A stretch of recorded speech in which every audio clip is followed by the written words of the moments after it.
Hey everyone, this episode of the What Are We Watching podcast is brought to you by my friends, Chibi Kadama. Now, Chibi Kadama is a kindie band. What's a kindie band? Well, it's a kid indie band. And it's really a family band. It's a dad and his 5 kids that travel around doing awesome music for kids. But here's the catch. It's not just for kids.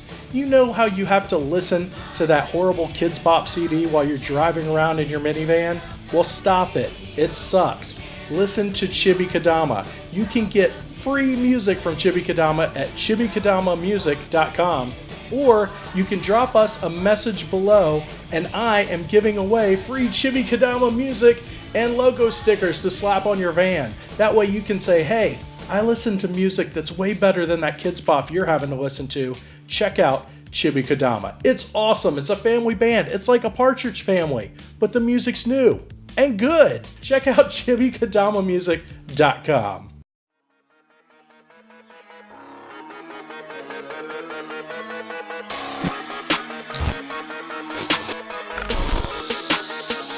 Yeah, Colin turns on the TV, Christian flips off the screen, cause there's no good children's shows that he's seen. We've got dogs with blogs, superheroes in the ER. All dads are dumb and kids have better PR. Colin just smile, Christian sits with the scowl. He complains to his son, all the kids shows suck now. They sit and discuss the show's plus and minuses while you listen or watch on YouTube to the arguments. Who is right? Is it the son or the dad? Either way you get to laugh knowing Christian is mad. So pull up a chair, get the corner poppin'. Here's a new episode of What Are We Watching?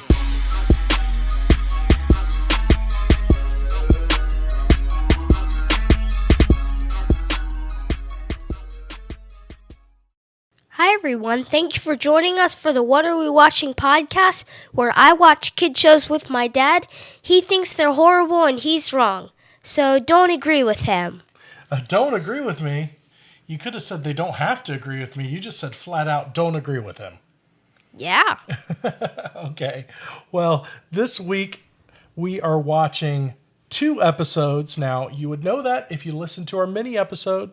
Every other Wednesday, we come out with a mini episode on What Are We Watching Wednesday, and it tells you what we're going to be watching the next full episode.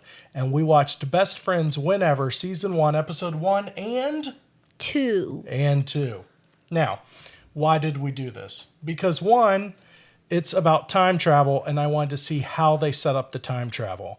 And I wanted to see what did they do with the time travel in episode 2. The other reason is we don't like to do pilot episodes, the very first episode of TV shows, because sometimes not everything is set. They haven't decided sometimes on the full casting. Sometimes the script is a little wonky. Sometimes they don't have a good feel for what the show is going to be. But we wanted to watch episode 1 to see how the time travel worked, and then watch episode 2 to say what kind of stuff did they do with their powers. And boy, was it a mess. All right, so can you just tell everybody quickly what was Best Friends Whenever about? It was about a girl named Shelby with her friend Cyd coming over to stay because Cyd's parents are in Peru. On an archaeological dig? Yeah. Yes. Okay. So, and then she's living with her friend for a couple years, right? Yes. All right. And then, well, it just jumps right into it, doesn't it? Yeah. Shelby, is it Shelby? Shelby and Cyd. She's got 2 redheaded brothers that are Crazy. Just flat out crazy. And portly. Don't forget portly. Like your dad. Like your dad, who has such a sore chest and back right now because I turned 40 last month and I bought my very first skateboard and I fell horribly. Actually, I fell on your skateboard.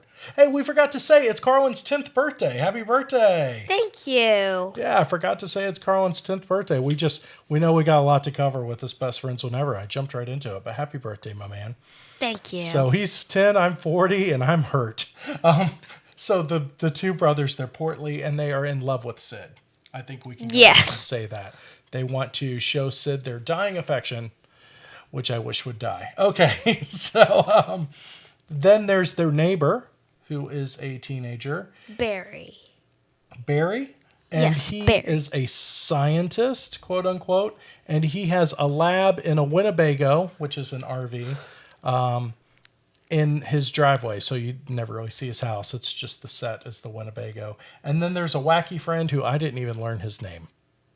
I'll be quite honest. It was Ronaldo. Ronaldo. Okay. Oh, Ronaldo. So the two friends basically are polar opposites. One's very much on time to everything. The other one's lazy. Ronaldo is sort of an idiot, just like he is when he played in Austin and Alley. Is that the same kid? Yep. Nuh-uh. Yes, it is. Oh my gosh. Red-haired guy. Yeah. I knew I didn't like that kid. But the girls, the main characters. Yeah. One's like studious and wants to do everything the right way. And Cyd, who has the archaeological digging parents, the archaeologists, as parents, she is anti-establishment, likes weird things like a poster of a crazy clown in her room. And she doesn't want to get up on time for school. So the girls, while best friends, are polar opposites and butt heads, correct? I mean, you'd say that, right? Yeah. Okay.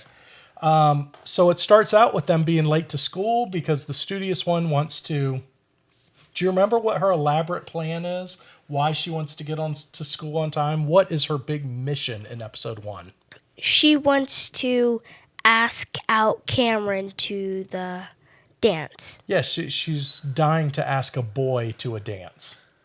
That is what the episode is about, minus discovering time travel. So we find the girls rushing off to school, and they, of course, have to stop at this neighbor's house in the Winnebago, which if they hadn't stopped, A, they would have been to school on time.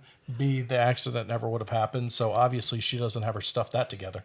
But he's talking about this laser that he has in his Winnebago. And what does the dumb friend, Ronaldo, what does he call the laser?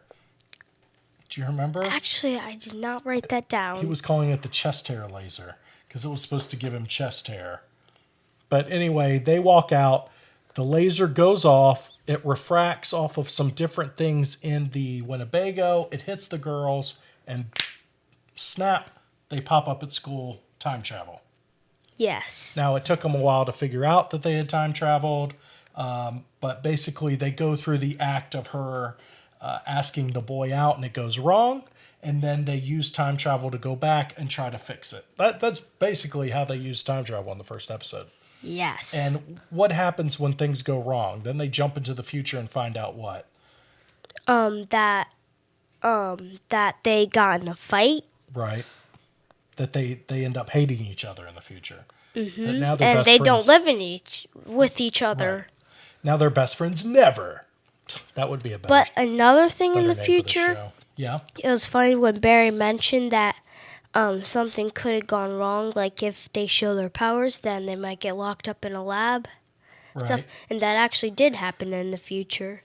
Well, yeah, you kind of get a glimpse of them. This is towards the end of the episode. It happens in other episodes too. You kind of get a glimpse of them in this big white room, laying on a table, strapped down and screaming, and then they're still able to touch each other's hand to jump back to the past. Like that's the point. Like why let them touch each other? Yeah. I know I'm supposed to be arguing against this, but still. But, so you're supposed to be arguing against it with me, but you now are starting to see flaws in these TV shows, aren't you? Yeah. Like if somebody's... okay, so, well, we didn't talk about the premise. The whole premise is because they were touching and hugging when they got zapped with the laser, they have to be touching and thinking or talking about a time, and then they jump in time. Right? Yes. So the whole idea of them being in the future and being experimented on and being locked down is if they can still touch each other, then the people experimenting on them are idiots, I guess. It's probably the kid in the Winnebago. Okay, so we're zipping through the first episode, but we just wanted to explain how the time travel happened. They argued with each other. A future them had argued because the girl didn't ask the guy to the date properly. He ended up going with her friend because she was Cyd, because she was standing in the magic place. Blah, blah, blah. They said, oh, we would never do that in real life. Blah, blah, blah. We're back to being friends, right? That's Yes. pretty much it. Okay, now before we jump into episode 2, let's go to our What Are We Watching question board, okay? Yes. Was there a laugh track?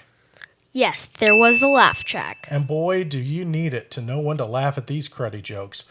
Are the adults idiots in the show?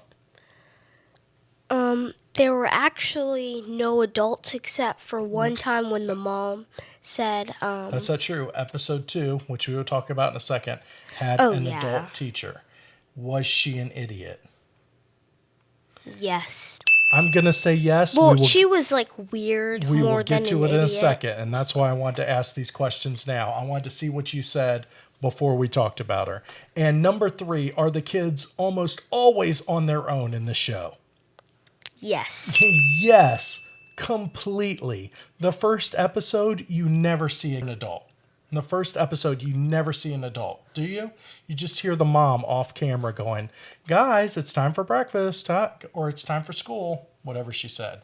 It was one line that they repeated 3 times because of the time travel loop. In the second episode, there is a teacher of the class. Now, what is the second episode about? What do they use their time travel power for? For cheating on the test that they were going to have. For cheating on a test that they were going to have. You're right. And I'm glad you said cheating, because some kids would go, well, they used it for the test. And it's like, no, they used it to cheat on the test because Cyd was trying to convince her friend Shelby to cheat, basically. And she was telling her it wasn't cheating, right? So answer me this. As a 10-year-old lad, was it cheating or not to get the test paper ahead of time, memorize the questions, and that way you could learn the right answers? Was that cheating? You know what? Well, like, we have open book tests. But this wasn't an open book test. So that would be cheating. Yeah, if it's straight you're up not cheating. supposed to. It's straight up cheating. And the girls, one was Cyd was trying to convince her it was fine. The other girl, Shelby, was scratching and rubbing, and she turned all red and got a stress rash from it. Just so typical of kids today to get stress rash. Anyway, so she got a rash over it, and the teacher was this like, she was a caricature of a mad black woman. Right? Yes, he's like how they sometimes do on TV shows of like the oh yeah. She's oh, like yeah. She was very much that way. She's like, this test is so hard, even I don't know the questions. I'm just kidding. I know all the answers to it. Yeah, But I mean, you won't. Yeah, but you won't. You know, neck shake, chicken neck, all that. It was a Tyler Perry character times 10 and put into this show. And eventually they made that teacher lose her job at the end of the episode. Yes. And that's how the episode ended. Said, They just, why don't we time travel back to when she was still deciding what job? yeah, still deciding to be a teacher. And then she ends up being a cop that gives the new teacher a parking ticket. And it was an Asian teacher. So they were really, really, really mining the stereotypes for this episode. All right. One more thing that happens in the episode is the scientist kid. He knows now that they time travel because they told him. So Yes. almost everybody in the show now knows they time travel. The only 2 people that aren't in the show that don't know are the 2 brothers. Yes. Because basically there's no adults, so there's 4 And kids their in the show. mom.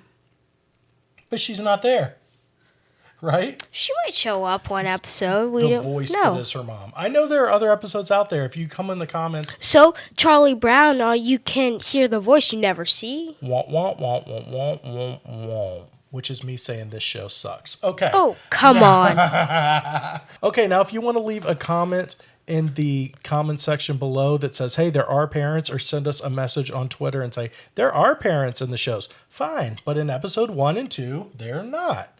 So we're correct. But I want to hit on this real quick. The scientist kid knows that they time travel, right? And he keeps trying to zap himself with the laser. With Ronaldo, too. With Ronaldo, too. So this kid has zapped himself so many times with this crazy laser that he should have like 10 types of cancer by now. I mean, he's got prostate cancer, testicular cancer, brain cancer, skin cancer, bone cancer. He should have all the cancers. His name should be Captain Cancer because he shot himself so many times with this ray beam. He should either have all the cancers or be Spider-Man by now. Would you agree? Or the Incredible Hulk. The Incredible Dork. That'd be more like it. All right, so I just think it's crazy that they keep making these shows when there are no adults in it. No adults. But it's cool. You don't really focus on the adults. Okay, I get that it's a show for kids. I get that it's a show by kids.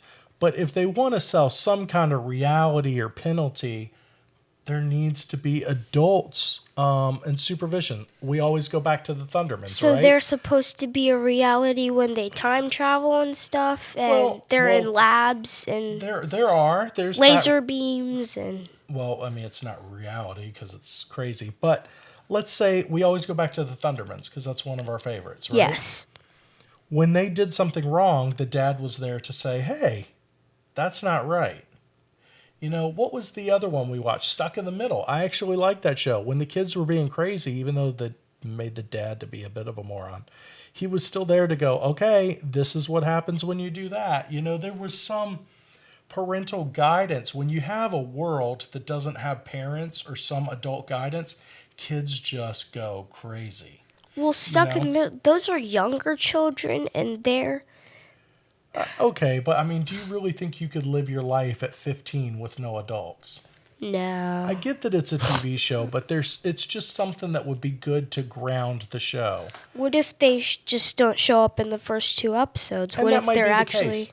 I hope to never watch another episode of the show. What? But I'm just saying, when you're establishing a show, it would be nice to establish just some rules, like show that they're kids. Because honestly, they might as well make this show about 20-year-old kids, right?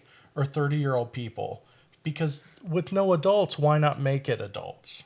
Do you see what I'm saying? I get it. It's a kid's show for kids, but... do you really think you want to see like adults the whole time? No, not the whole time, but some. And it adds a little more level of realism and drama to the show. And it also gives them something to bounce off of, not just each other and being horrible kids to each other. Then what are the children supposed to do? Like, but the Thundermans, didn't they have tons of kids in their show? It's more kids than the adults, but the adult came in to do this, to do that. Every once in a while, it's nice to have them go, hey, Mom, like show them eating dinner with the family. Show some consequences for their actions. Like them cheating on the test. Wouldn't it have been better if they had learned the lesson from their parents instead of just teaching each other all the time? She was able to convince her friend to cheat because she didn't have that adult influence in her life telling her not to. It would have been great if she said, Mom, Cyd really wants me to cheat on this test, or we got caught cheating, and then show some punishment. I'm just saying that it's nice to have that for kids watching it, to say, oh, okay, there are realities in this world. It's not just they go back in time to fix it. I know. I understand what you're saying. We disagree a little bit. Why would there be point in it if... I know. You're saying that they teach themselves the lesson so they don't need the adults. Sort of, but like if you already like have that power to time travel, you could go back and fix it. Why need the person to tell you? I understand, because honestly, it would have saved them 3 trips. Now, I know that's not the point of the show. Well, that's because they're like still newbies to it. They're like... That's not the point of the show. I get it. It's to show that. But it would be nice to have a show where the kids don't wander the halls and you never even see an adult. There's never even an adult standing in that hallway with them. True. They're just at some magical school where adults don't even exist. That's more magical than the time travel, if you ask me. All right? We did forget to mention more about the twins, the redhead twins. You want to talk about them? Yo, Rick. Yeah, they wanted to say, they pulled up their shirt with their fat bellies. I'm not doing it. You rock, they wanted to say, and it's spelled Yo Rick. They couldn't even handle that. They also had a magic... the second time they time traveled, she said, you spelt rock wrong. Right. It's like, how'd you know before I lift up my shirt? The other thing that did crack me up about these 2 redheaded twins, and we couldn't decide whether it's one kid. I didn't check IMDb's website to see if it's one kid playing two parts or if it is actual twins. But they were doing a magic trick and they were horrible at it. And they said, who's ready for 3 hours of magic? 3 hours of illusion. Yeah, 3 hours of illusion. I don't care if you do like magic. You don't want to sit there for 3 hours. But one said, hurry up. The dove in my pants is nesting in my Tinder parts. Yes. I was like, did he just say Tinder parts? That cracked me up. A fat redhead kid can always make me laugh. All right, so 1 to 10, 1 being the worst, 10 being the best. What do you think of Best Friends Whenever, knowing that you even found some flaws in it? I will rate it a tick-tock, tick-tock, tick-tock, tick-tock. 9. 9? To be honest, yes. I really like that show. What did you like about it so much to give it a 9? The twins and Barry. The twins and the scientist. And then the science lab. Like, that leaves me hanging. I'm like, I want to see more of that. It leaves like the mysterious science lab. Oh, the lab that they end up in the future. Yes. That's enough to give it a 9 to you. Yep. You know, I'm starting to think that your number grades mean nothing. They do mean a lot to me. I'm going to give this show a 4. Now, that's actually pretty good for me. You got to admit, that's good for me. I've given shows negative 1,000 before. I'm going to give it a 4 because I like time travel. I would at least be okay if you gave it 4.5. 4.5? Fine, I'll give it a 4.5 for one of the fat twins. But I'm giving it a 4 because it's got time travel in it. And I'm a sucker for time travel. So that might be a silly grade to give it, but you're giving it based on, you know, the lab and the scientist kid. I'm a sucker for time travel, and even though the show has its flaws, namely 0 adults and the laugh track and the bad jokes, but that's okay. The jokes can get worked on, and I'm sure that gets better throughout the series because the writers really come together in the writer's room. That's why we don't like to watch first and second, third episodes because they get better. The writers get better and they're like, oh, this kid sounds more like this. We're going to write for her voice. This kid sounds like this. We're going to write for his voice. They get better and better. The writers are going to be awesome and they're going to tighten that up. It's cool.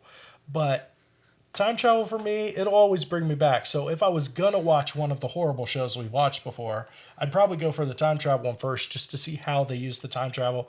And I'm going to admit something to you. I'm curious about the future lab too. Yes, awesome. I'm curious how they're being experimented on and all that kind of stuff. I just read a book series on Amazon that was very similar where a girl could time travel and she got caught and they were experimenting on her, trying to steal her powers. Okay, so that is Best Friends Whenever, Season 1, Episode 1 and 2. Carlin gave it a crazy 9. It was not crazy. That was perfect. A very generous 4.5. And that's our episode. Thank you for watching on YouTube or whatarewewatching.com or listening on whatarewewatching.com, Libsyn, or on iTunes. We're on iTunes now. And if you comment on the episode below, either on YouTube, Libsyn, send us a message on Twitter. And we are giving away these awesome Chibi Kadama CDs, Chibi Kadama CDs. This is some of the best kids music you will ever hear. Why? Because it's made by a dad and his kids. It's not that Kids Bop garbage that people listen to. It's not really garbage. No, Kids Bop is garbage, but this is awesome. I will have to say, I never Chibi-Kadama really is liked wonderful. So check it out. You can go to chibikadamamusic.com, and if you leave a message below, we want to give one of these to one of you lucky listeners or viewers. Thank you very much for listening to the What Are We Watching podcast. Any more to add, Carlin? Thank you for watching. Oh, that's awesome. We'll talk at you next time. Bye. This production is brought to you by the Plaid Dad Blog Podcast Network. For more information, visit plaiddadblog.com.